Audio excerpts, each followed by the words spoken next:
Pangulong Ferdinand R. Marcos Jr. ipinagmalaki ang manggagawang Pinoy.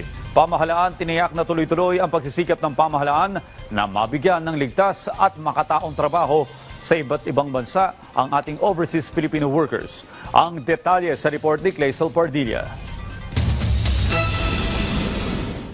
Pinagmalaki at kinilala ni Pangulong Ferdinand R. Marcos Jr. ang husay, sipag at hindi matatawarang sakripisyo ng mga overseas Filipino workers sa Japan. Sinabi yan ng presidente sa harap ng Filipino community na kanyang binisita sa Osaka, Japan at tinawag pa niyang mukha ng mga bagong bayani.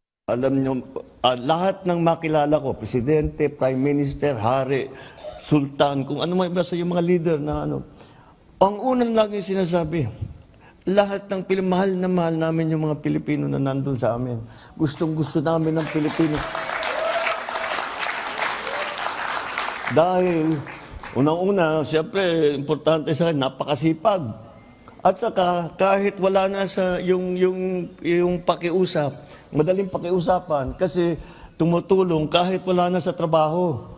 Kaya naiba talaga ang ugali ng Pilipino, kaya nakaka-proud kayong lahat.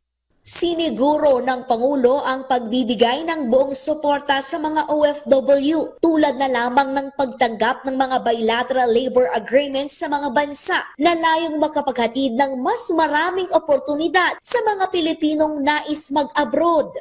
Upang matiyak natin na ligtas at makatao ang trabaho at nabibigyan ng pagkakataong umunlad ang ating mga kababayan.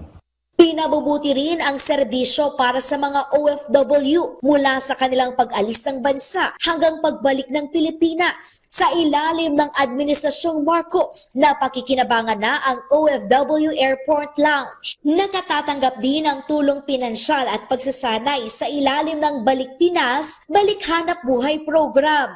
Layunin ng ating pamahalaan na paghusayin ang mga serbisyo upang mahikayat hindi lamang ang mga dayuhan na mamumuhunan at mga turista, kundi pati na ang kapwa nating mga Pilipino na nais muling manirahan at mamuhay sa sariling bayan. Ibinida rin ng Presidente ang patuloy na pagtulak ng mga reforma para mas mapalago pa ang ekonomiya at masuportahan ang maliliit na negosyo. Tinututukan din ang turismo, agrikultura, industriya at teknolohiya habang nakikipagtulungan sa mga pribadong sektor para makalikha ng mas maraming trabaho para sa lahat. I recognize the weight of your sacrifice and the strength that it takes to provide for your families from afar. You are at the heart of our government's efforts, and you deserve not only our gratitude, but you deserve our full support.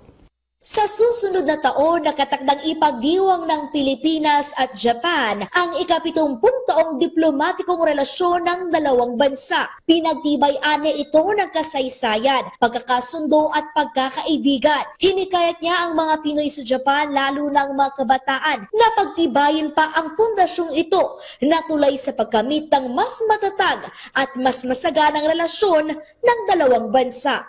Claysel Pardilla para sa Pambansang TV sa Bagong Pilipinas.